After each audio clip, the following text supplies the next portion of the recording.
Good evening and welcome. Tonight is Monday, September 9th, 2024. This is a regular meeting of the Minnetonka City Council.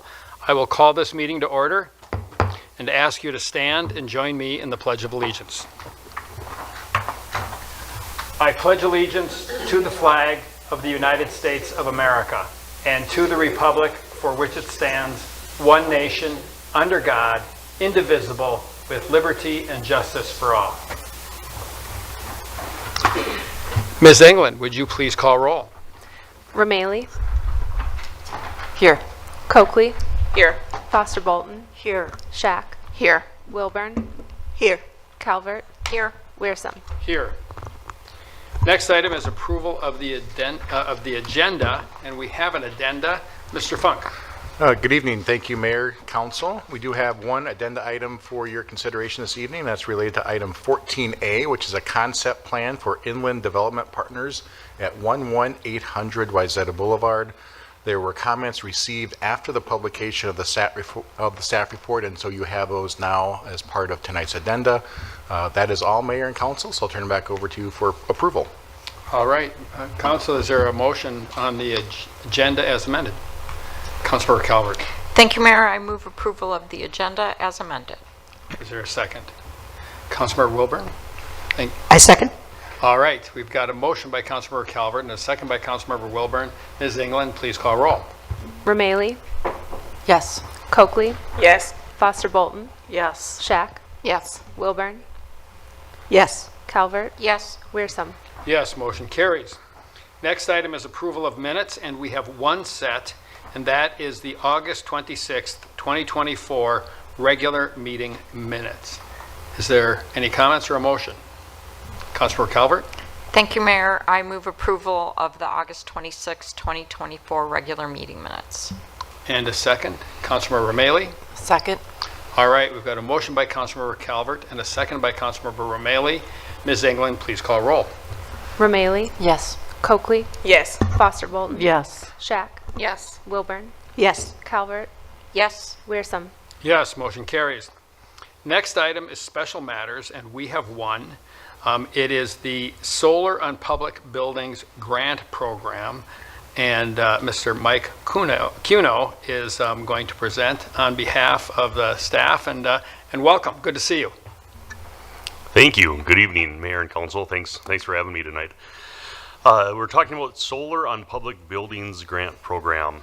In 2023, the Minnesota Legislature established the Solar on Public Buildings Grant Program. The purpose of the program is to provide grants to stimulate the installation of solar energy systems on public buildings. The Department of Commerce will administer $4.3 million in grants to local governments in Xcel Energy electric service territory. So that includes the city of Minnetonka. Based on the grant program criteria, we were eligible to receive grant funds for 50% of system costs up to $60,000. So the grant application process required us to submit a notice of intent with proposed projects to assess the readiness of those individual projects. The city submitted 3 sites for that first step, the notice of intent: Central Fire Station number 1, Water Treatment Plant number 3, and Ice Arena B were the 3 sites that we initially submitted on.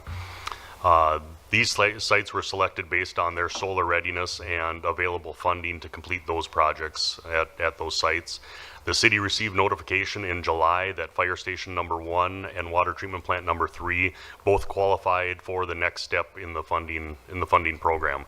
So they are eligible for full grant application process. So staff developed a request for proposal, which required contractors to submit technical information, costs, and financial estimates for those 2 projects. Fire Station 1 project, that includes the installation of a new solar array on the roof of the vehicle bay area. So you remember that facility was constructed in 2022, and that was actually constructed, the roof was designed solar ready, so those new solar panels will be installed per the original roof design when the building was constructed. Treatment Plant 3 would include the installation of a new ground-mounted solar array in an open grass area adjacent to Treatment Plant 3. And that treatment plant 3 sits right behind Minnetonka Middle School East.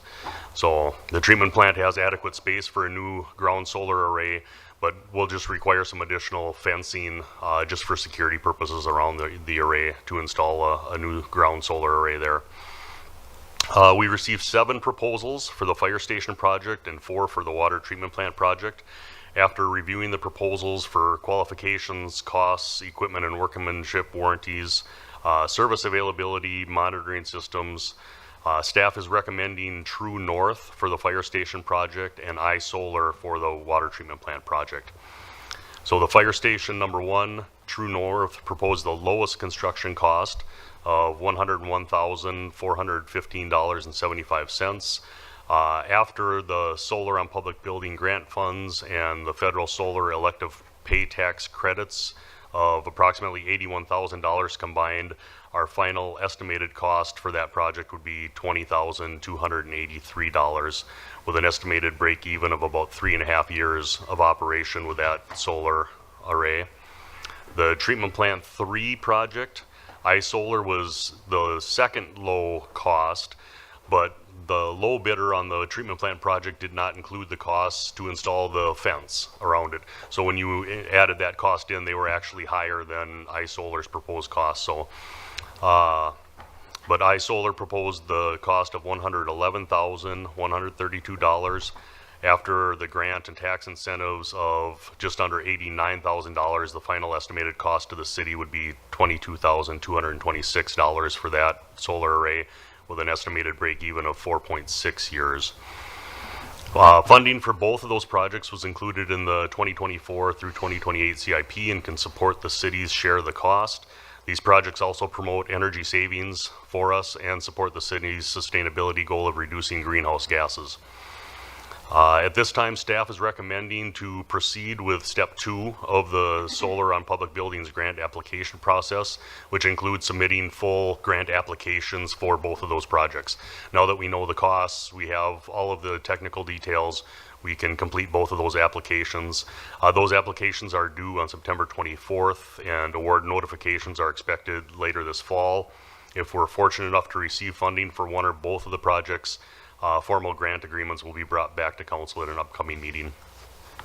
Great. Well, Mr. Cuno, thank you. Is there, council, any questions? Councilor Shack. Thank you, Mayor. I just have one question. Is there, does this create an issue, or do we now have duplicate costs associated with our subscription to the solar garden? I mean, can we take these buildings offline from the solar garden and have them on the solar that's provided without financial consequence?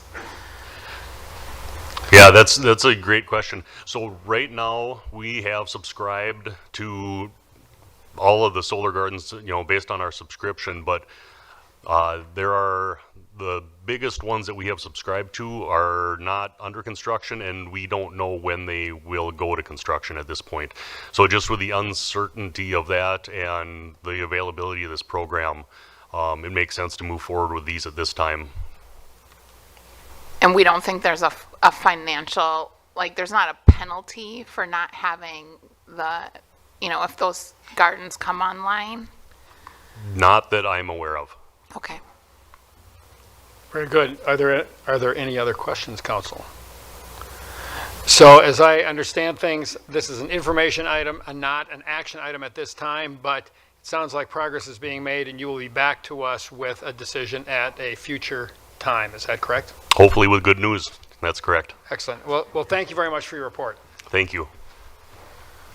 Okay, no action there. The next item we have is reports from city manager and council members. And Mr. Funk? Yeah, thank you, Mayor. Good evening, council. If you look around the council chambers, you'll notice that we have some new art on the wall.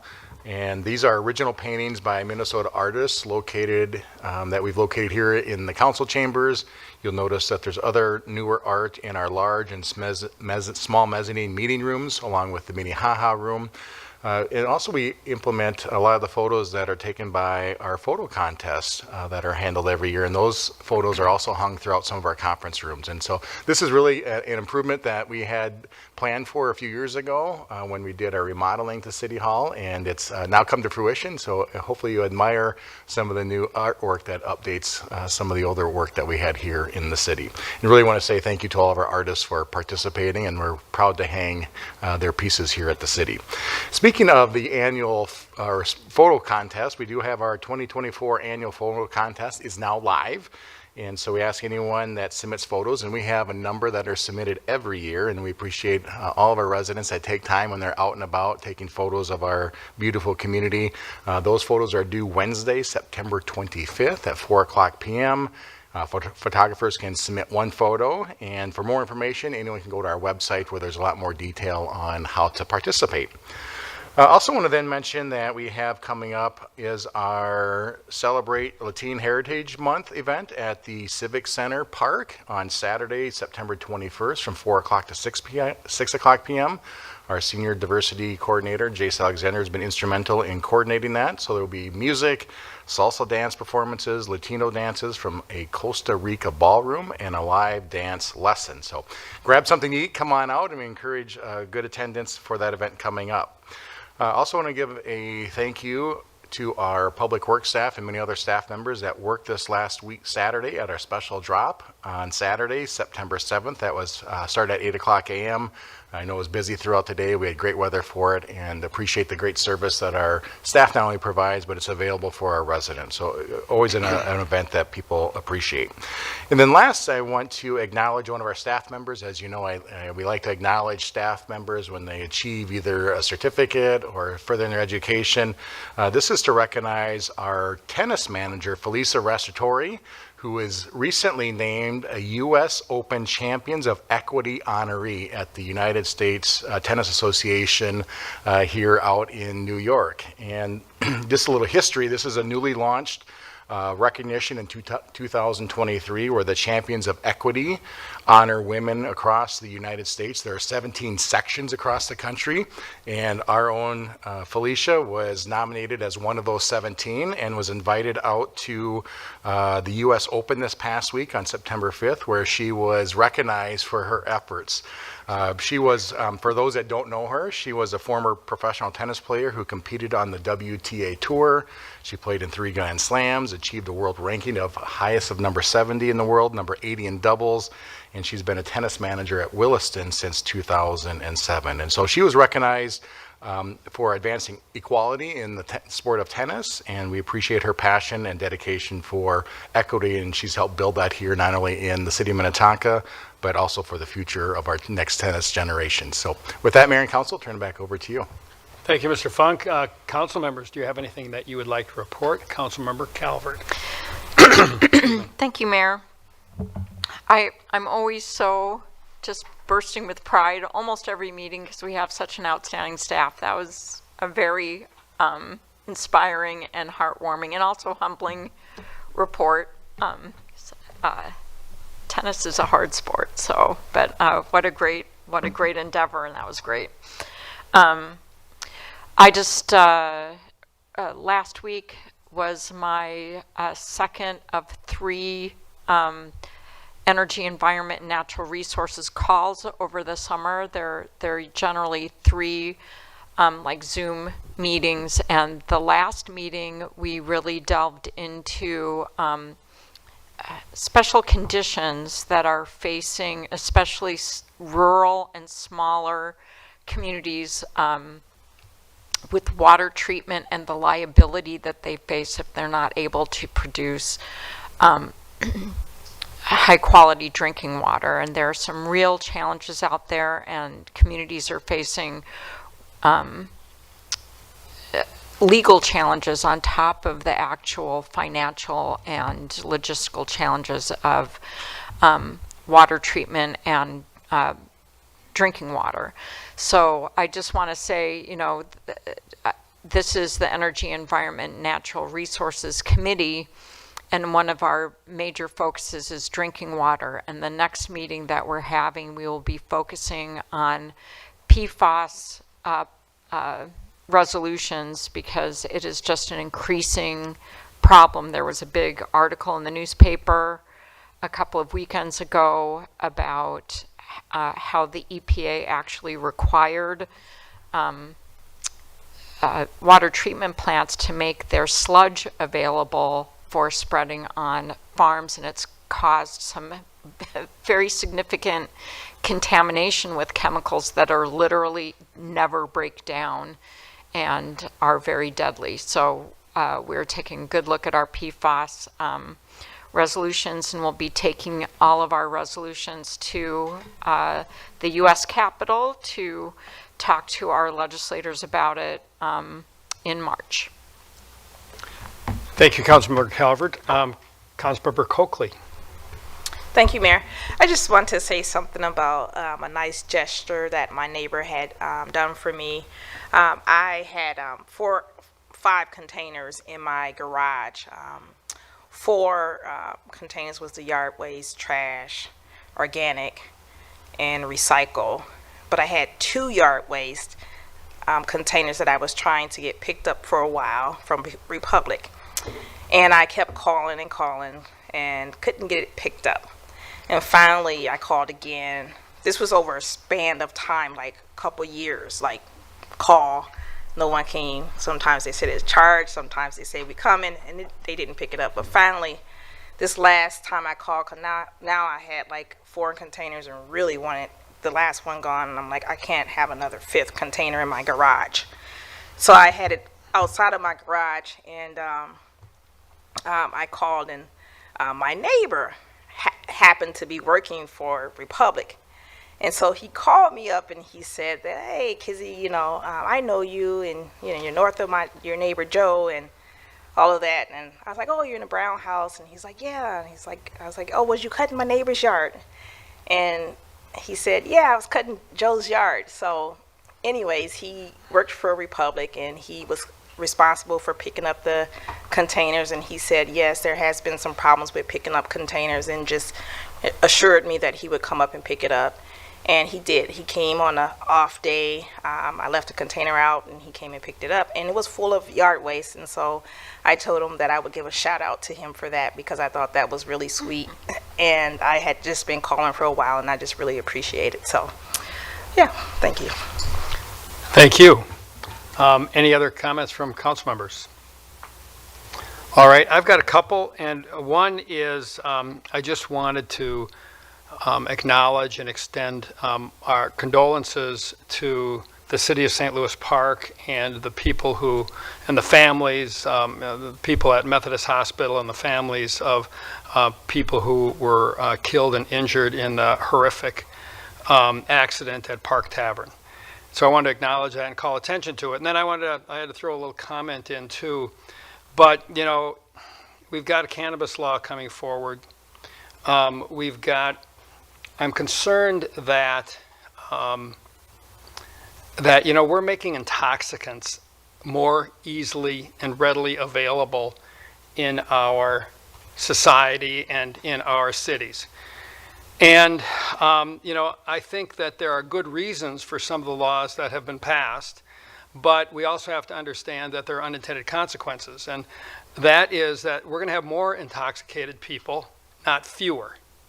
And I was talking to a friend of mine who has a significant alcohol problem. And I talked to him the other day, and he said, well, I was at an AA meeting. And after the AA meeting, I went to the Park Tavern, and I wanted to take in the memorial, the informal memorial that has been established there. And this individual said, it just is really causing me to ensure that I do the things to stay sober, because I understand the consequences of failing in that. And I just feel it's worth mentioning, because we face these tragedies and we have reasons for doing things, but even things that are well-intended often have unintended consequences. And so I want to urge everybody to be diligent in terms of their sobriety, whether you have a problem or not. When you go out, having a designated driver is good. And, just being ultra mindful, because I'm virtually certain that the tragedy at Park Tavern would have not occurred if that person had not been intoxicated. The fact of the matter is he didn't intend to do that. He was intoxicated, and it was an accident, but how, when you're intoxicated, how can it really be an accident? We need to be respectful of our fellow human beings. We have to understand that some of these addiction challenges are very serious, and it's not a lack of willpower. It is a matter of, it's a disease, and we have to be compassionate. But I think we really have to be mindful when we pass laws and pass ordinances that these ordinances have consequences, some of them intended and some of them not. So I don't want to, I'll get off my soapbox now, but I really felt that it was important to mention that. And then I also want to say that on Wednesday is 9/11. And we probably can all remember, all of us, that was 23 years ago. I think we're all over 23, at least up here. But you know, what a horrific tragedy of terrorism occurred in our country, and we said we would never forget. So I want to make sure that we're not forgetting and just remember the loss and the tragedy that occurred on that day. So that's all I had. But anyway, we'll move on. Next item is citizens wishing to discuss matters not on the agenda. This is an open mic opportunity. If you have anything that you want to make the council aware of that is not on our agenda tonight, please come forward, state your name and address, tell us what you are thinking of and what you want us to know. No action will be taken tonight, but we will turn that matter over to staff, who will investigate and report back to us, and then we will comment on that in a future meeting. So is there anyone who would like to come forward? Anyone? Please come forward, state your name and address. Good evening. Good evening. Can you hear me okay? We can, yep. Yes. My name is Annie Passberg, and I am actually a resident of St. Paul. My address is... Well, that's okay. Okay. I can still state my address yes. if necessary. 2026 Carroll Avenue in St. Paul, Minnesota. And I am here tonight because I am a local real estate agent who works a lot in the affordable home ownership space. And I just kind of wanted to bring it to the council's attention of the urgency of the down payment assistance programs. I am aware that one of your programs is not funded currently or is out of funding currently, and another program has very limited funding. I have one client who is a special ed teacher in suburban Hennepin County. She currently rents in Minnetonka, and she is in the process of purchasing a home. The down payment assistance program, while for her is not absolutely necessary, would be a huge, huge assistance in terms of her monthly payment, especially with interest rates and teacher salaries. And so she is so excited to be a homeowner here in Minnetonka. But you know, I have been keeping quiet on the down payment assistance since it's out of funding. I have several other clients who either work and or live in suburban Hennepin County and are interested in living in Minnetonka, but without either of those down payment assistance programs, will not be able to afford a home in Minnetonka. So I just wanted to bring it everyone's attention. I know it's supposed to be on the agenda sometime this fall. Right. Or at least that's what has been communicated to me. And so I just wanted to communicate it of how important it is and how, you know, for one specific client, the timing of it could be a very, very important gift for her. Right. Well, thank you very much for that. And yeah, we believe that these assistance programs are very important. And yeah, we know that the demand is high. I don't know, Ms. Wishnak, do you want to say anything? Please do. Certainly. We are aware that there are funding waiters out there, and so as we talked to the council a couple of weeks ago, as we provided your housing update, we indicated to you at the end of September here we would bring back some resolutions, switching around some funding sources. This is what's called a mid-year kind of, we ran out of funds and we need to amend the budget. So that requires a special action of the city council, and you know it's coming. So I apologize if it's not coming in time for this person, but definitely it's on the agenda for the 29th. So Okay, that is I think good it, to know. I Very should good. not quote the 29th. Is it the 29th? When's our next meeting? 23rd, excuse me. 23rd, that's sooner, 6 days earlier. Great, thank you. It All could right. be the make or break, to be honest. Okay, well, thank you. Thank you. Thank you for sharing that. And I just want to add too that, you know, hearing stories about real people makes a difference. And so I appreciate your sharing that. We're proud of our community. We want people to feel welcome here, but we know not everybody can afford to live here. And so anything that we can do to support them and their desires to live in our great community, we want to be helpful there. So thank you for coming forward. I really appreciate it. Is there anyone else who would like to share something with the City Council tonight? All right, then we will move on. Next item is bids and purchases, and we have none of those tonight. So that brings us to item 10, which is our consent agenda. And consent agenda items are things that are typically routine. And so we read them into the record and we vote on all of them in one motion. If anyone would like to pull an item for further consideration, they can do that. Tonight, we only have one consent agenda item, and that is an ordinance repealing section 925.070 relating to license for veterinary hospitals. And we did receive a report on that when this was introduced. So would somebody like to make a motion? Councilmember Wilburn. As a veterinarian, I'll go ahead and recommend, or what's the word? Move that we adopt the ordinance. Thank you. Dr. Wilburn, excuse me. Okay. Councilmember Romali. I'll second. All right, we've got a motion by Councilmember Wilburn and a second by Councilmember Romali. Ms. England, please call roll. Romali, Yes. Coakley, Yes. Foster Bolton, Yes. Shack, Yes. Wilburn, Yes. Calvert, Yes. Wearsome. Yes, motion carries. Next item is consent agenda items requiring 5 votes, and we have none of those tonight. Item 12 is introduction of ordinances, and we have none of those. So that brings us to item 13, which is public hearings. And 13A is resolutions approving special assessments for the 2023-2024 projects. And Mr. Nelson, greetings, and he will be providing the staff report. Good evening, Mayor, Council members. Before you tonight is the annual process to hold a public hearing to approve collections for proposed special assessments related to property nuisances. Typically, we have other diseased trees and city court fines on this special assessment hearing night, but we have none of those this year. So a bit of background, division staff associated with the specific type of assessment have notified and worked with the property owners regarding the associated work to be financed by the city. Notice of the public hearing were mailed out after the August 5th council meeting, which set the public hearing date.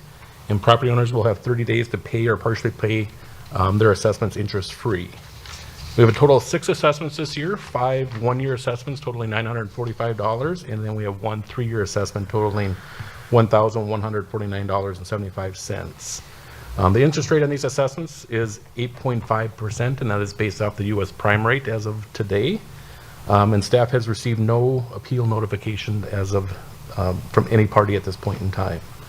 And then lastly, included in your council packet is a report on deferred assessments. Per council policy 2.17, staff is required to report annually the deferred special assessment activity, and for 2023, there was none, so a report on that is very short. And so with that, staff is recommending holding the public hearing and to adopt the attached resolutions in your council packet. And with that, I'd stand for any questions. Thank you. All right. Mr. Nelson, thank you very much. Are there any questions for Mr. Nelson on the special assessments? Well, I'm always good for one.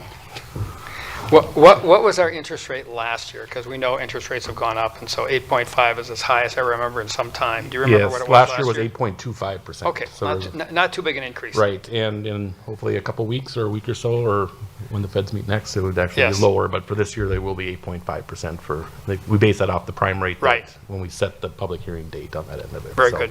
Thank you, Mr. Nelson. Yep, thank you. All right, so council, any comments, or otherwise I will open the public hearing. And is there anyone, I will open the public hearing and ask if there is anyone who would like to comment on these special assessments. Is there anyone? I have to ask 3 times, is there anyone? All right, Seeing no one, I will close the public hearing and bring it back to the council for comments or a motion, or both. Councilor Shack. Thank you, Mayor. I will make the motion to adopt the resolutions related to the special assessments. Very good. And Councilmember Foster Bolton. I'll second. Okay, we've got a motion by Councilmember Shack and a second by Councilmember Foster Bolton. Ms. Englund, please call roll. Romaili? Yes. Coakley? Yes. Foster Bolton? Yes. Shack? Yes. Wilburn? Yes. Calvert? Yes. Wearsome? Yes, motion carries. The next item on the agenda is special, other business, item 14, and we have a concept plan for Inland Development Partners for a residential redevelopment of the existing property at 11800 Wayzata Boulevard. And Ms. Thomas, I believe you have that report. Thank you, Mayor Wearsome. Inland Development Partners, actually together with Doran Companies, have submitted this concept plan. The property is roughly 1.2 acres. It's currently zoned PID, which is Planned I-394 District, and it's guided mixed use in the 2040 Comprehensive Plan.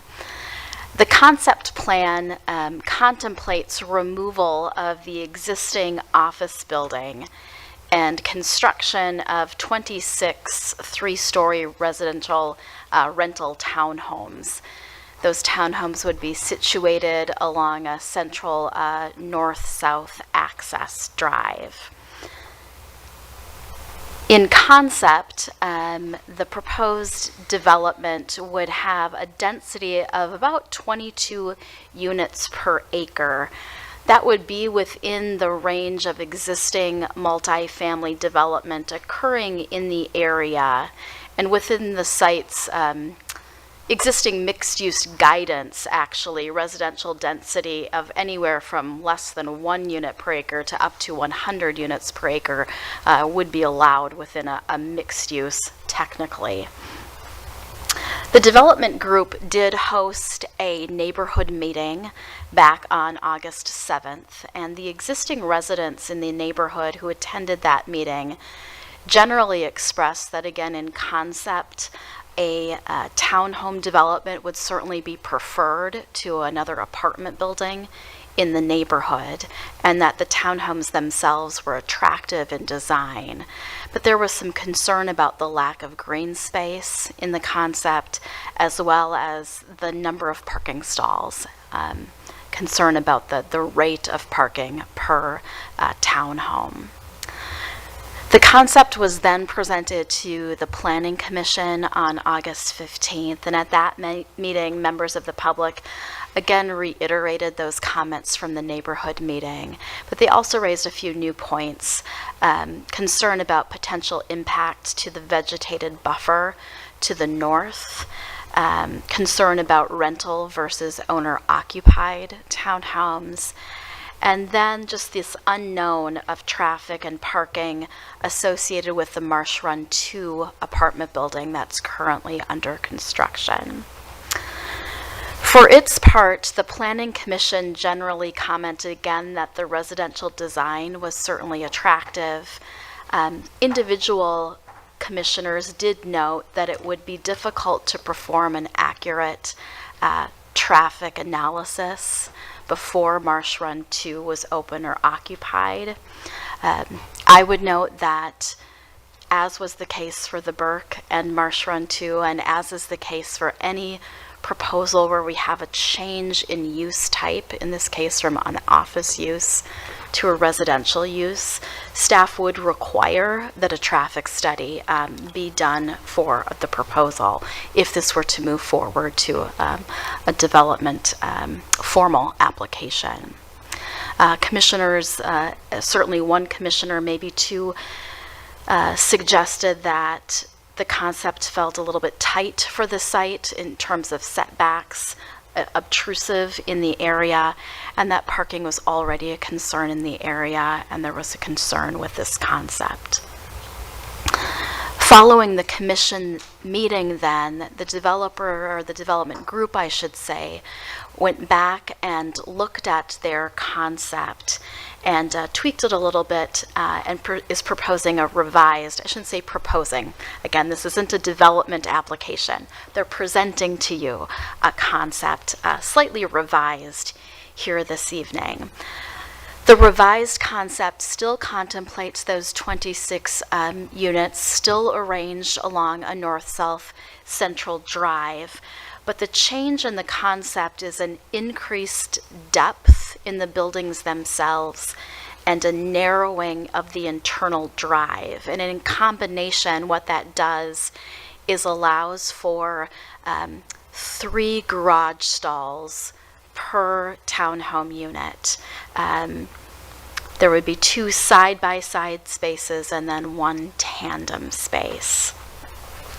So at a conceptual level, this concept would meet our, I'm going to say in quotes, our new parking ordinance. We've had it in place for a little over a year now, whereby there would be 1 parking stall per bedroom that is provided for each unit.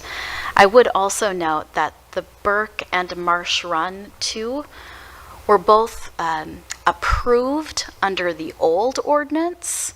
Under the new ordinance, those apartment buildings also would have met the new parking ordinance.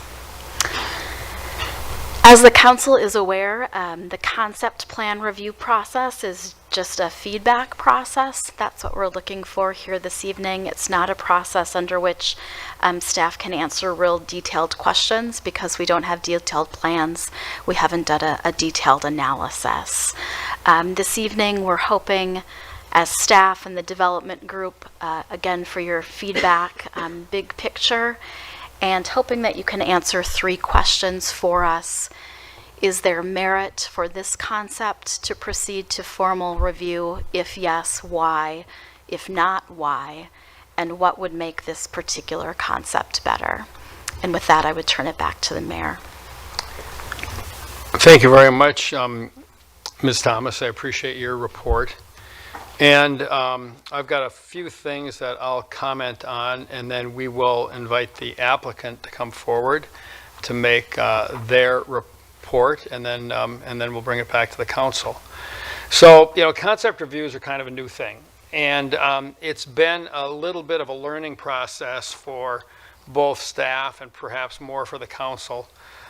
They're intended as a way to provide the potential applicant, because there is no application, the potential applicant for, okay, what's the council's gut feel on this thing, and what do we maybe like, and maybe what do we dislike, and if you're going to propose something, what things would maybe we want to, what would make the council think it's a better proposal than what's initially presented.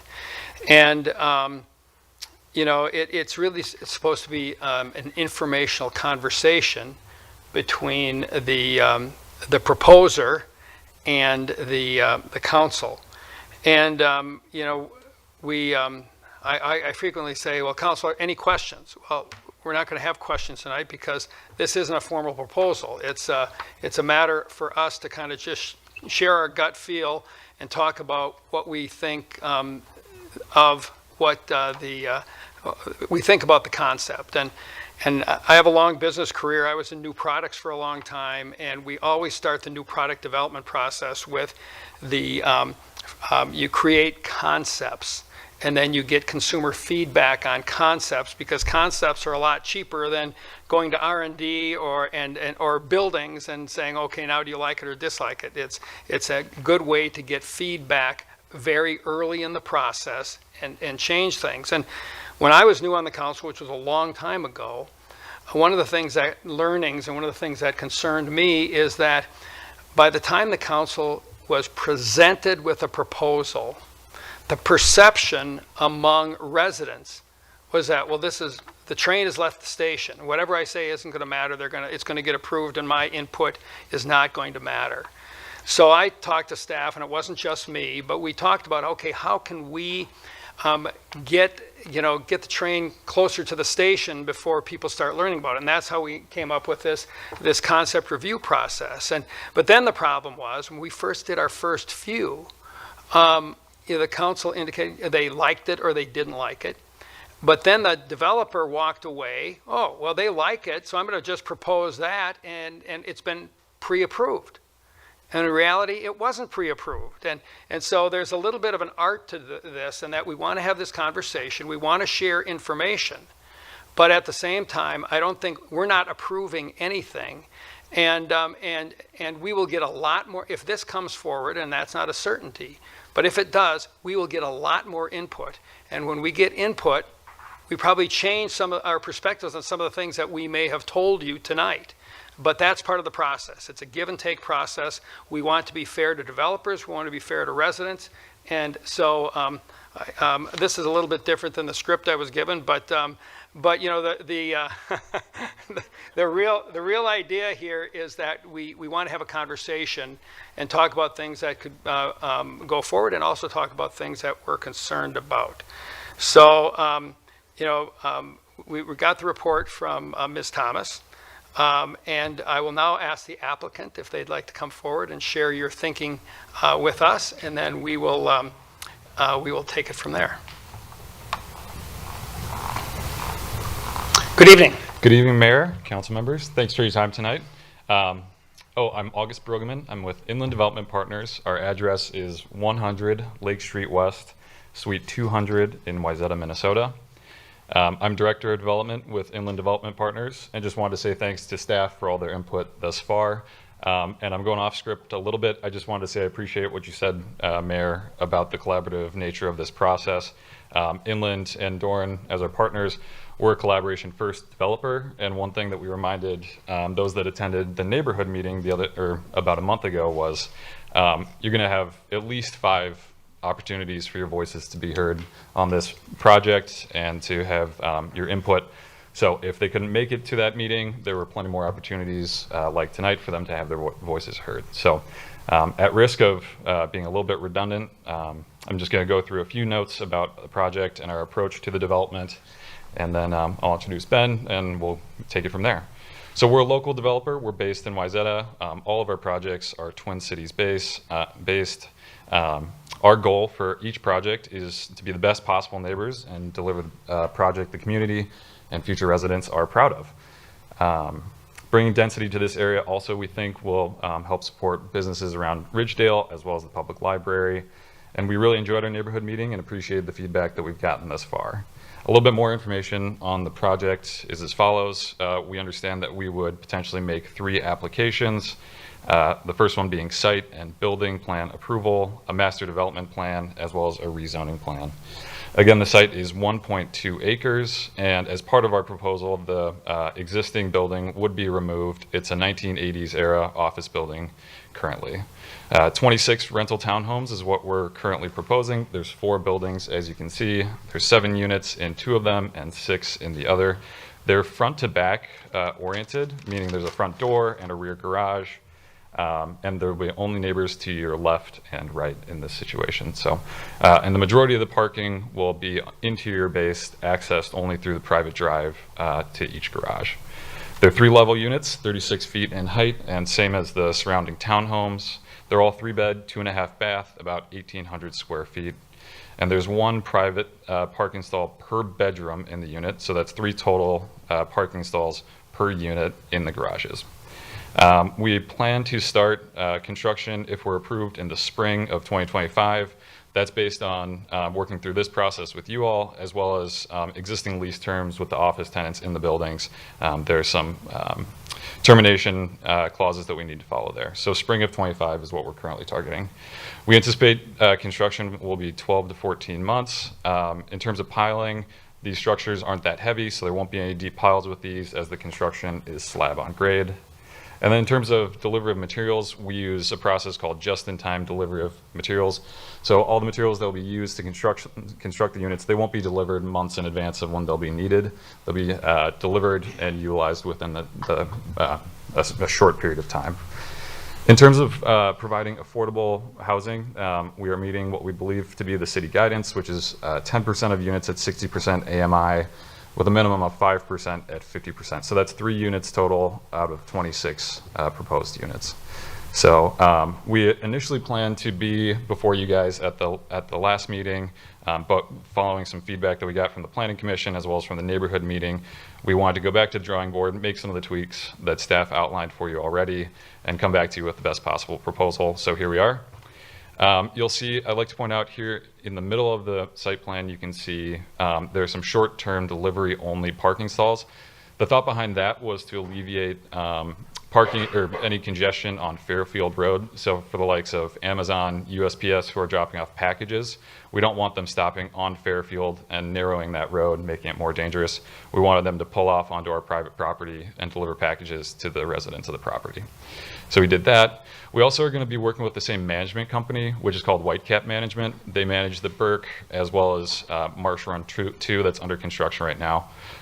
We believe that that will be the best for the community as they can work through issues when they come up, like pet waste, and have a cohesive kind of approach to anything like that. So we also are, as you can see outlined in yellow, linking up to what will be the that walking trail. We wanted to connect into that to alleviate residents that want to go out for a walk or take their dogs out for a walk and keep them off of Fairfield Road or on Wayzata Boulevard and just lighten up the walking traffic there. So we're also long-term owners of real estate. So when we build properties like this, we tend to hold them for at least 10 years is how we financially underwrite them. So we have a vested interest in making these projects the best as they possibly can be for the long term. So with that, I'll let Ben take it away. Thank you. Thank you. Good evening. Hello, Mayor, council members. I'm Ben Lindow of Dorn Architecture at 7803 Glenroy Road, Suite 200, Bloomington, and they're Director of Design for Dorn Architecture. So, and staff in August have done an excellent job, so I think I can be fairly brief here.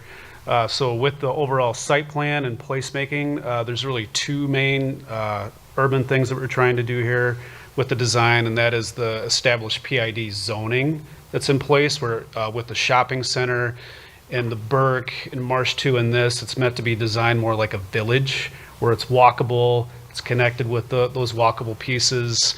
And then also from the north where there's the existing townhomes and condominiums there, it's trying to take that same kind of mass and bring it down the street so that that continues down. And also it provides a bit of a transition, and it's not another multifamily building, but it's something that feels a little more residential as you pull off of Wayzata Boulevard and then come up Fairfield Road there. And then materials-wise, we've really looked to the PID guided zoning from the adjacent shopping center with its materials and guided material use, and then the high-quality materials from both the Burke and then Marsh Run 2 under construction with masonry, brick, cement fiber, metal panel, all of the same materials that we like to use because of the long-term deferred maintenance and durability with the use. So, and then there's just been a minor update here where on the site plan, where we're looking at the buffer to the right here, and we'll survey the existing healthy trees and then add to those trees with coniferous ones that will provide more buffering year-round instead of the deciduous ones that are mainly there right now. And then also just to have those street trees, those overgrowth trees along Fairfield Avenue with a nice rhythm that kind of complements the townhomes to, again, make it feel like an inviting residential place to where you'd want to live. And then we did align the drive aisle for safety and access and convenience there from our previous plan. And again, we've added the parking with dashed garage stalls, as you can see there, for just so that everyone can understand that there is more parking than just what's shown on the site plan. So, and that's all I have. We look forward to your feedback and any questions that you may have. Okay, well, very good. Thank you. Thanks for your presentation. And you guys can sit down. If there are things that come up, we'll snag you and have you come forward. So, well, thank you very much for the presentation. The packet was quite thorough, I think, and we've heard from neighbors and so forth too. So Yeah, we want to give you some feedback, any thoughts, and there may be a few questions, but I think it's more a matter of just helping us better understand the plan and sharing feedback. So, council, thoughts, what would you like to share? Councilmember Shack. Thank you, Mayor. You know, I'll start with this, looking at this project in a vacuum. I think, you know, if this parcel was a parcel that was not in this neighborhood, I think it has a lot of merit, and it may still have merit, but it's, I think, nice looking. I think it's laid out well. I think it's a little dense. I mean, the setbacks look pretty small. It looks like it's using, you know, every bit of that space. Thinking back to the project we approved at our last meeting, which included some more green space, some, you know, with 3 bedrooms, presumably there's going to be families living here, and it's hard to see where any kids or anybody would be able to kind of spend any leisure outdoor time in this development. So those are concerns. I think the parking is creative. I think, you know, I try not to think about parking in terms of the highest demand days, and it's really the day-to-day, and you're probably okay, although, you know, I suspect with this extra indoor parking, tandem parking, we're probably going to see some spillover of the same kind of issue that we saw at the Burke, which is people, it's a little bit of a hassle, and if you're having grandma over, are you going to, you know, jockey cars to get her into the garage? But, you know, ultimately the market, I guess, will bear that out. I'm not overly concerned about parking for this particular project. What I will say is, you know, I feel like this has not been super intellectually honest as far as process, because we know that folks from Doran did come here and address some of the parking concerns, that real parking concerns that existed relative to the Burke, and I think, and I thought at the time, probably made some representations and at least implied promises that are not being followed through on. And I'll just say anecdotally, you know, I personally know somebody that lived in the Burke for a few years and had a couple parties and told her guests that the guest parking was this parcel. And so, you know, some messaging happened there where good, bad, or indifferent, that this parcel became the Burke guest parking, which alleviated the problem for now, but is going to push it back to whatever the issue is. I suspect the reason for that is parking in apartment buildings has changed from when I was a young person living in apartments, which was you had a place where you could park, and if you wanted to park indoors, you had to pay for it. And now I understand apartments, if you want to park, you have to pay to park no matter what. And I understand there's some guest parking, but my question is, I think where we're seeing the pressure is probably from boyfriends or significant others who are spending 4 or 5 nights a week at the apartment and don't have a designated place, but also don't want to register as a guest every time. But that's that is just my suspicion. What concern I have is that these issues, and I also understand that maybe this isn't totally our problem. You know, if the whole 500, 600 units of Dorn-owned property are not properly parked for what their pricing is, that's maybe not our problem. But it has been over the course of the past several years, so I am kind of worried about it. Also, the construction pressure. I mean, I get a lot of calls, and I know because from my house to Trader Joe's, I drive past Fairfield. It's chaos. And I get to build the type of building that is going up there involves chaos. But we're asking a lot of this neighborhood to take 6 years of development pressure without really any kind of reprieve. In fact, we're going to have the Marsh Run 2 not even close to complete by the time we're talking about this project starting.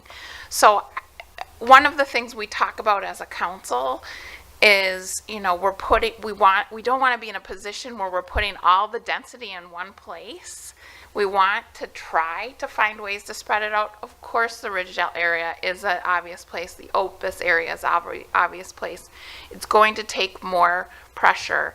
But this is a quarter-mile area that is getting a massive number of units of all of the new development. And I have a lot of empathy for the people who live there now. So I don't know how, I feel compelled to say this. I'm not sure how we reconcile it.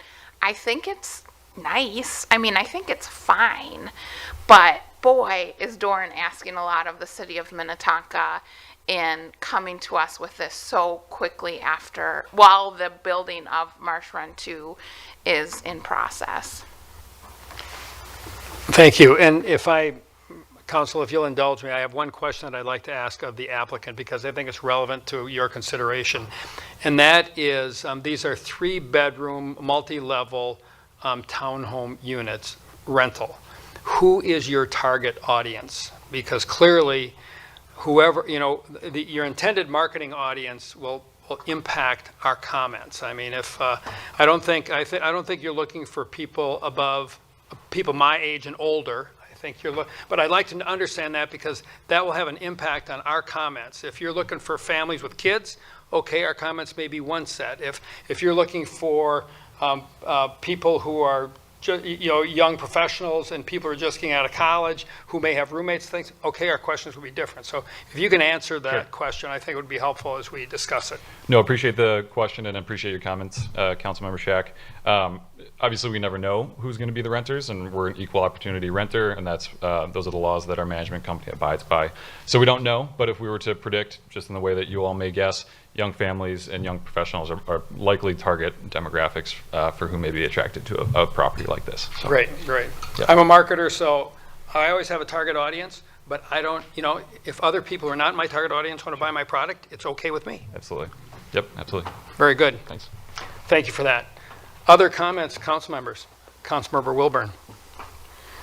So Councilmember Shack took the words out of my mouth, and so I won't spend all the time just repeating everything that she said, but certainly, again, if this property was in a vacuum, on its own, yes, I would say the concept has merit, but there are problems with the Burke that have not been completely addressed.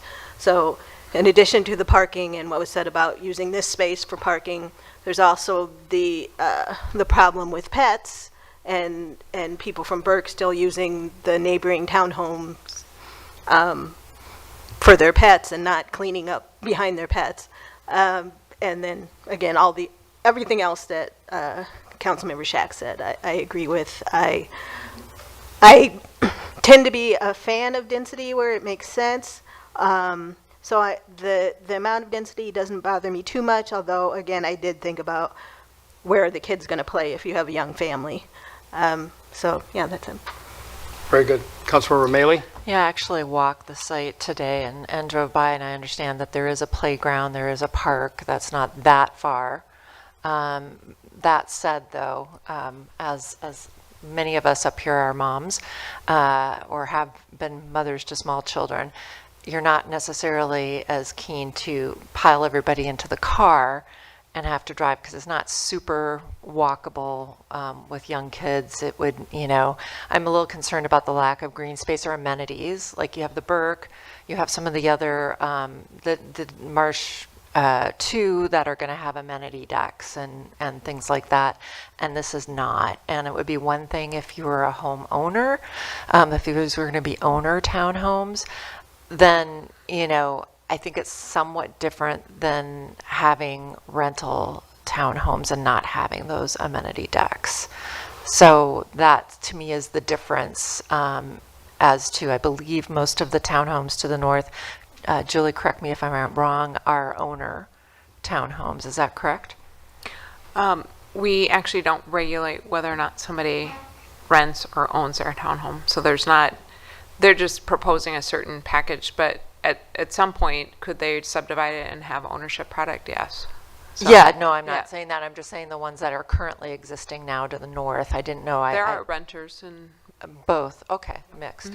Okay, well, again, given your target audience, those would be, that would be my concerns. But I think the, concept itself looks great.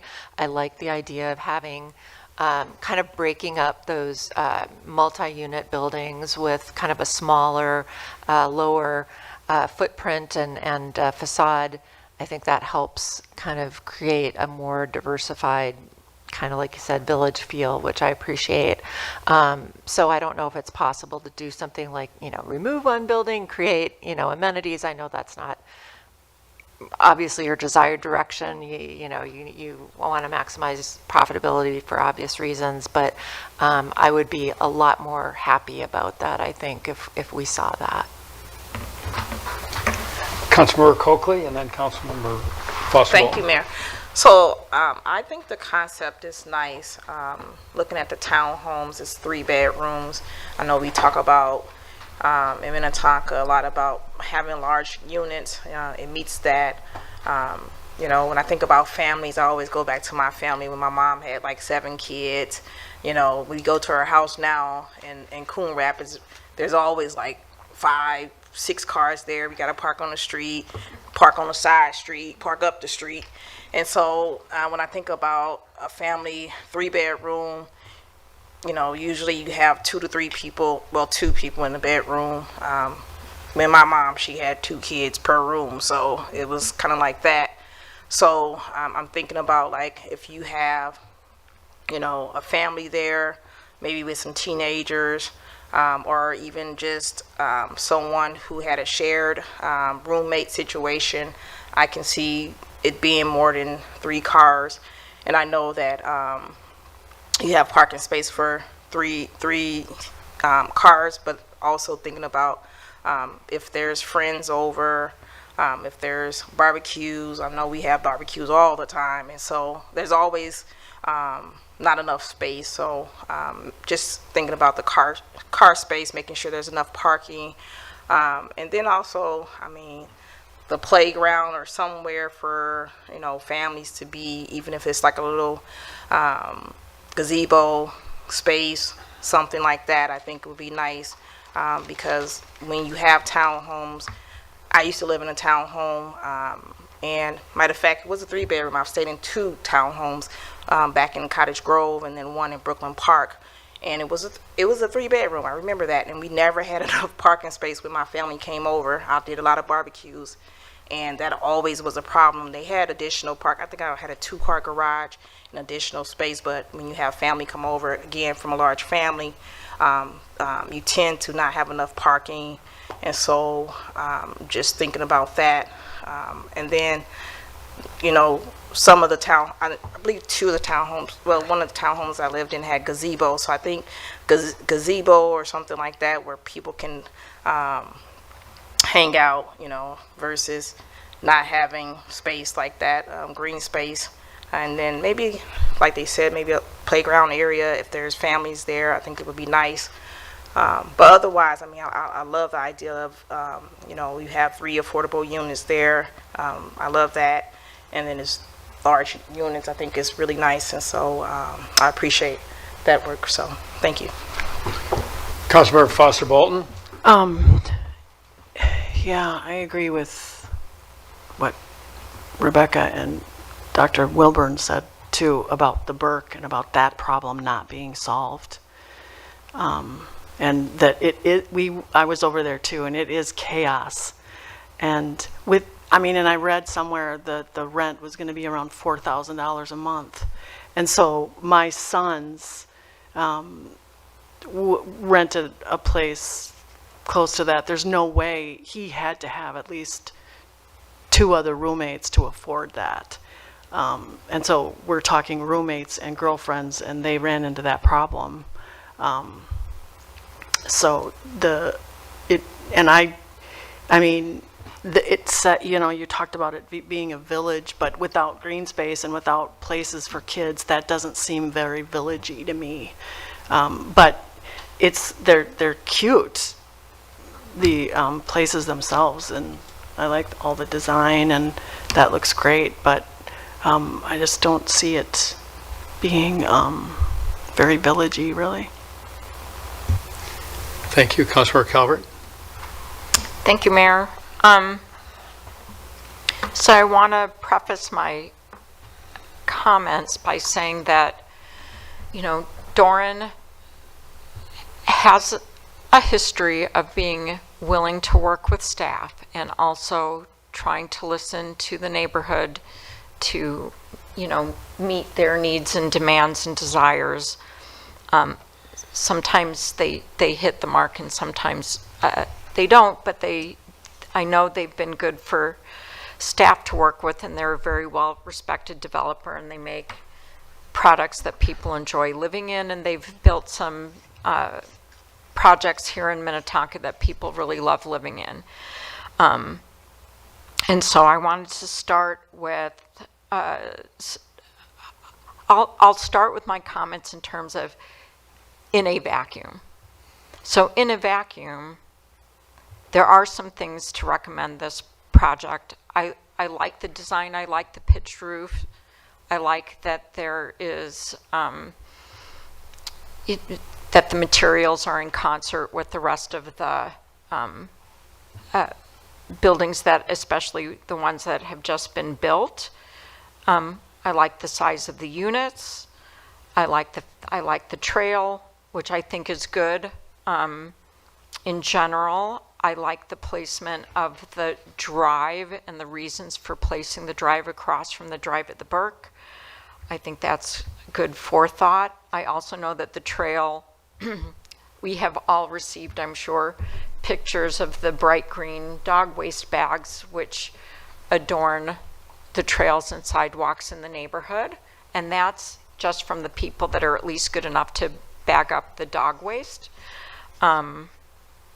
So I also think that having the trail around the wetland, it could be a recipe for contamination. But I understand it's a nice amenity for the residents that are moving in. In terms of, and the other thing that I like is the space that you left for landscaping on the south side, so that, because one of the things that I always think about this area is it's really the gateway to Minnetonka, and we're known for our tree canopy. And this is an area that is increasingly losing its tree canopy. So I appreciate you trying to keep that visual of green on the south side. In terms of in a vacuum, for this project, the setbacks along Fairfield, especially if we look at the aerial views of where the other buildings are in relation to Fairfield, I mean, there's barely room to walk, let alone, I mean, you're planting little trees there that may or may not mature over time, but it does not feel like that neighborhood. And one of the things that we have always talked about is retaining the character of a neighborhood, and it's very hard for some people around the city to understand that particular area. But I've door knocked that area many times, and I've walked through that area, and I know a lot of the residents in that area. And up until these apartment buildings were built, it really did have a single household feel to it. It was very quiet. It was very residential. It felt like a single family home neighborhood. And putting the building so close doesn't feel like the rest of the neighborhood to me. It feels very urban, and I understand that we're moving that way, and density makes sense there. That's another reason why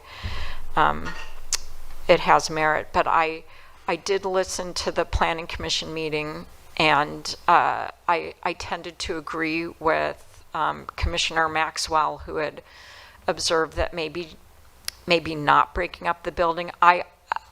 walking that property today, frankly, it just seems too narrow to really have two buildings. And when you think about the view out of the building that's going to abut Marsh Run 2, they're basically looking right at, there are trees there. Some of those trees I don't think are going to make it because of the construction, but they will be pretty much looking right into the building next door. And there were concerns from the neighbors to the north about how close the building was.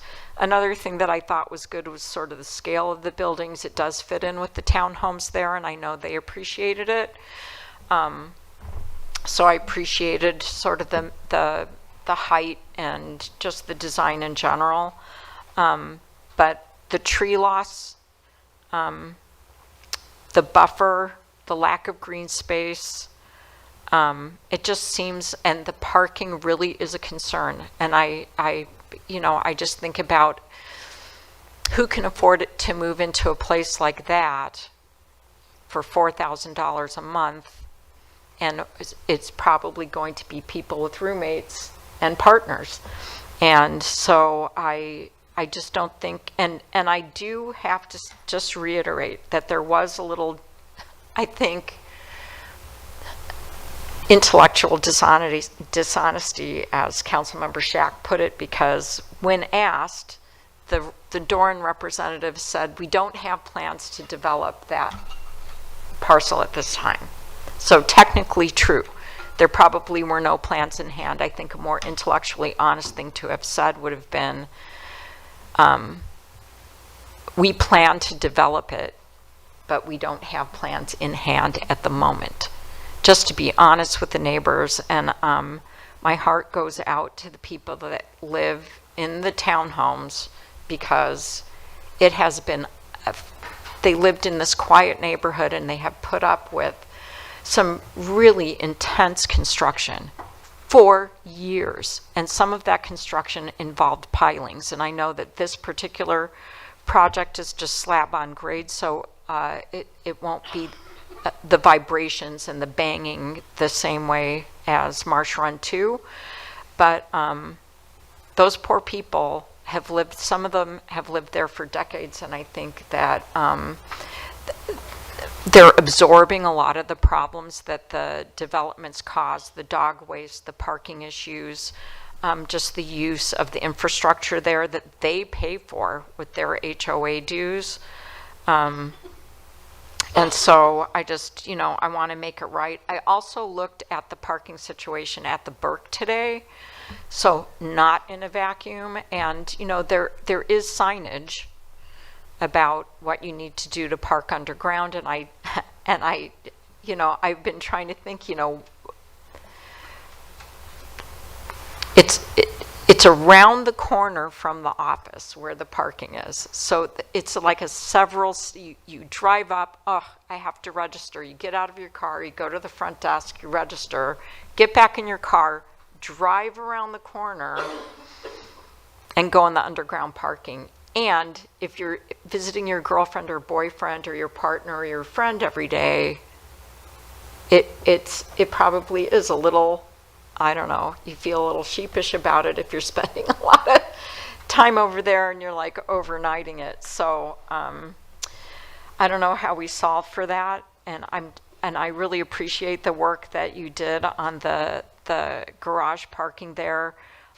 Another concern that I have is the snow removal. So I know that if, we haven't had a lot of snow in the past year. If we had a lot of snow, I know that there's some thought that it would be trucked away. I also heard that the snow is going to be pushed towards the wetland, towards the back of the buildings. And I think about the salt, and the salt getting pushed right into a wetland where there were trumpeter swans and other really sort of rare species back there that haven't been there since all of the construction began. So I just want to be really sensitive about what we would do with snow removal. And I like the product. I wish it was home owned and not rented, but that's not my call. And it's not for me to solve the economics. I do also agree that even though this area was planned for high density in our comprehensive guide plan, and that we have to do traffic studies, it just does seem a little backwards to kind of move forward with all the expense of a plan and then do a traffic study when we haven't even finished building a really large apartment building. So I don't know, it's one of those things where, yeah, density makes sense. I like the product. It looks attractive for the most part, but the green space really bothers me, and I really think that in that very narrow property, it only makes sense to have one line of buildings. I also like the way you broke up the massing, just with the sort of rhythm of the buildings and the colors and the material palette that you're using. But I just feel like 2 rows of buildings in that very narrow property, I just feel like it's hard to make it work. Sorry for being so long-winded. Thank you. Councilor Romali, you good? Yep. All right. Well, I'll make a few comments. And, as I look at this, I agree with much of what was said in terms of, it's an attractive building, or it's an attractive set of buildings. The issues that I'm concerned about are, again, this target audience question. What is the intended market? And you're not always going to get that 100%, but understanding that helps us understand, okay, what things should we be asking for? If the target audience is young adults and no kids, well, then we'd probably be less interested in a playground. If it's young families with kids, well, then, we'd need to see something there. The park down the street is a good amenity, but in today's day and age, I don't think there's, you're going to have a lot of little kids walking down that street on their own. So, what is the intended target is an important question to me. Clearly, we haven't resolved the parking issue, and I'm concerned that this project will exacerbate the existing parking challenges, because this property was a partial solution for the challenges, particularly at the Burke, and we don't have Marsh Run 2 to see if there's going to be issues there. And then we add this. I mean, we're dealing with a lot of unknowns that make me conservative. Without answers, I'm going to say, we need to reduce the density because I don't have answers to those questions. And so that, having a project that answers them. I mean, one of the thoughts I had is, those overflow parking spots, maybe they should just put a small parking ramp on this property at the end of this thing, because where are they going to pick up the parking, the overflow parking that has been demonstrated to be necessary at the Burke? And so that's I don't recommend that. It's an off-the-wall idea, but the problem is real. We're going to have to solve that. There are some I've read the letters and emails from residents, and the one that kind of irritated me a little bit was the one with the pictures of all the dog poop bags, because the truth of the matter is the Burke, Doran has done what they've said they can do, and there's nothing that we can do here as a council to change human nature. And the people that are leaving the poop bags around, that's like asking us to solve original sin. I mean, bad behavior is bad behavior, and that's not the developer's problem. That's a bigger issue that we're probably not going to solve here. And so it's irrelevant as far as I'm concerned. Doran honored their commitment to provide poop bags, and I'll even bet that there are people who don't live in any Doran-owned properties who use those poop bags too. And, I think there might be some mitigation things, but the reality of it is that there are problems we can solve. with better design and better thinking. And then there are things that we will never solve. I see those bags along the trail in Minnetonka. I see those bags in my neighborhood where people think that just bagging their dog waste is sufficient. They don't have to take care of it and dispose of it. I mean, those people really irritate me, but I don't expect the city or a developer to solve those types of problems. I expect people to be considerate and responsible. But we know that we don't bat 1,000 even in Minnetonka. So I want to focus on issues that we as a council can affect. And so to me, it's, I need some solutions for parking. And, I really think that I'd like to see, we need more green space. I think the setbacks are tight. And while we ask for density in places, I think this is probably more dense than this area can really handle. And so we need some solution for that. And then the other thing is, timing. I know that the property as it is was not going to stay that way forever. But at the same, and I've kind of looked at this two ways. I mean, the advantage of doing this now and getting it done is that, how long do you want to live with construction? We could say, well, listen, we got to wait. We're not going to approve it, and we're not approving anything tonight. But we should wait till Marsh Run 2 is done and understand that before we consider a project here. But then that only means that there's going to be another 2 years of construction and construction traffic, and nobody likes construction traffic. I mean, I moved into a neighborhood 30 years ago in Minnetonka, and we were the third house of 28. And I knew that when I moved in. There was a lot of empty space there, and we lived with construction a long time. And I was really happy when the last house in my neighborhood was built. So nobody likes to live with construction, but that's the nature of the beast. And so what's better? This traffic study thing, which will be required, how valid will it be? I've driven there, I've been going down the frontage road. And I mean, it is the Marsh Run 2 activity is very significant. There's cars parked all along there, some up on the grass, some both on the grass and on the street. But it is what it is. But that's what you have to live with, and construction is tough. So I'm probably done stating the obvious, but those are my issues really, that I haven't heard a parking solution. I think we're going to have to reduce the density to have a compatible solution that is considerate of the parking challenges this whole area faces, some of which are relatively unknown because Marsh Run 2 is not complete. And then I think,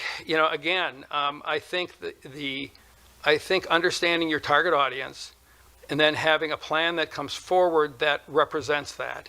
If it's families with kids, I expect that there will be some accommodation with amenities and things on the property that can handle those issues. If it's young adults and young married couples and so forth, and you don't anticipate there's going to be any kids, well then maybe you only need 2-bedroom units and not 3.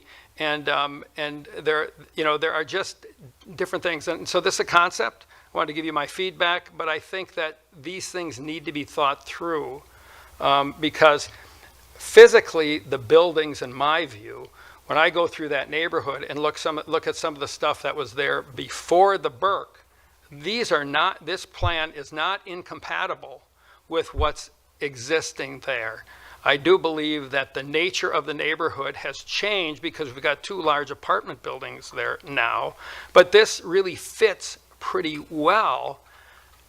And I don't want to say in a vacuum because we don't live in a vacuum, but if the 2 large apartment buildings were there, this would fit great. This makes all the sense, very consistent with what's there. But the challenge is fitting these pieces together in a way that makes sense in a pretty tight area. So I hope that's helpful. I didn't say anything that you haven't already thought of, but I think that for this council, I think we're going to need to see some of these things addressed if a project comes forward. Council, anything else? We do know that Doran builds a quality product, and we do know that They're not always the easiest customer for staff to work with, but you build a quality product and we work together to get things done. And that's a good business-like relationship, and that's what we expect. So, thank you all. Julie? Yes. Yes, Mayor, if we could Ms. just... Wishnak. Thank you. Mayor and council members, just a few things to clarify before we leave tonight. And then just because we have people watching, I just want to make sure we clarify a few things. Susan, can you... There were two things I heard about traffic study. That was one, and HOA. And then I'm going to talk about construction. Very good. Go ahead. Ms. Thomas. Sure, I'll start, and Ms. Wishnak can jump in if I miss something that she wants me to address. First, as we discussed, any project that comes forward on this property, we would require a traffic study. Just I can tell you from staff's perspective, we find that our traffic studies that we commission are very accurate. And I'll give you an example. We did a traffic study for the Burke before the Burke went in, and we had trip volumes were projected for the Burke.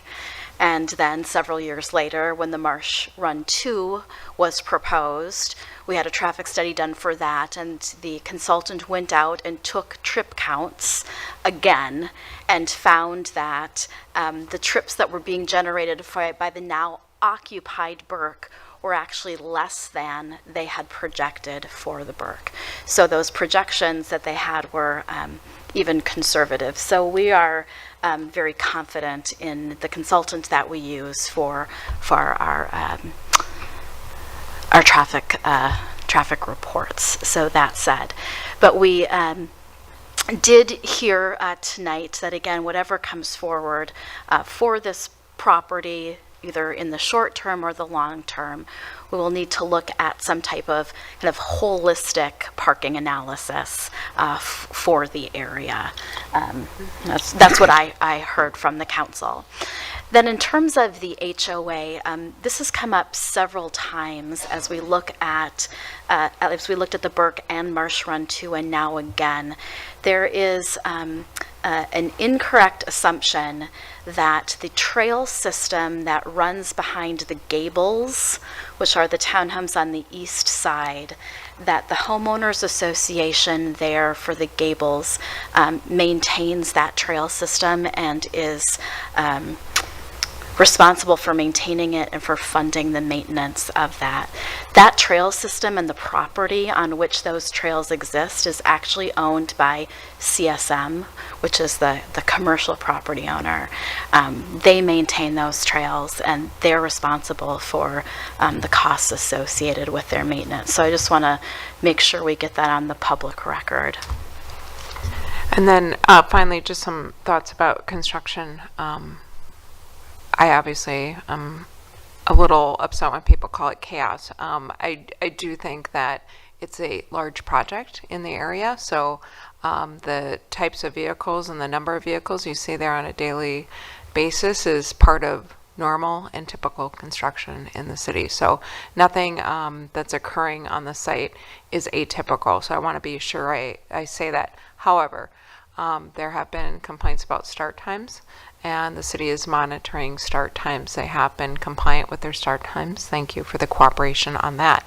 Secondly, if there are any issues with parking, there was parking on the street and on the sidewalk originally. We asked them to move to the south side, get off the street, get off the trail, so that there's no interruption. This has also been vetted by the police department. This is actually a good solution for parking in the area. So we, as staff, feel like we've handled some of the issues and the identified issues from the neighborhood that have come our way. If you're hearing other things, we need to hear that as a staff member. We can address those issues. But again, it's not atypical for construction in Minnetonka about what's happening there. So if you hear anything else, let me know. Thank you, Mayor. Thank you, Ms. Wishnak. And Council, any last things that you would like to comment on? Councilor Shack. I want to apologize about I think construction's chaotic, right? And I think a construction of a just under 300 unit building is going to be inherently chaotic. So it's nothing unusual going on, but sometimes you have a truck backing up supplies and it's expected, but it is pressure on the neighborhood. So I don't think anybody's doing anything wrong, and that's not the allegation. Thank you. And Councilmember Shack, I would just support that. When I've been there, it's busy. There's no question. That's an enormous project, and it's busy. And you know, as we've just been talking about, there's not a lot of excess, obviously available parking. But I noticed that all the cars were on the south side of the road. They were orderly. They were the way they were supposed to be. But it looked like it was busy. And it is. So, I don't want that to get blown out of context. And Yeah, and again, for people in the audience or listening, the contractor's superintendent phone number is right on the website as well. So the city's website has their direct dial. So if you can't get a hold of a staff member, that's another way in case there's an emergency. great. So I hope this has been helpful to you, and thank you for submitting a concept, and we look forward to seeing if and when something comes forward. Thank you very much. Have a good night. And with that, I think we get to go to item 15, which is appointments and reappointments. We have none of those. And item 16 is adjournment. Is there a motion to adjourn? Councilmember Wilburn. I move adjournment. Is there a second? Councilmember Rameli. I will second. All right, a motion by Councilmember Wilburn, a second by Councilmember Rameli. All in favor say aye. Aye. We are adjourned.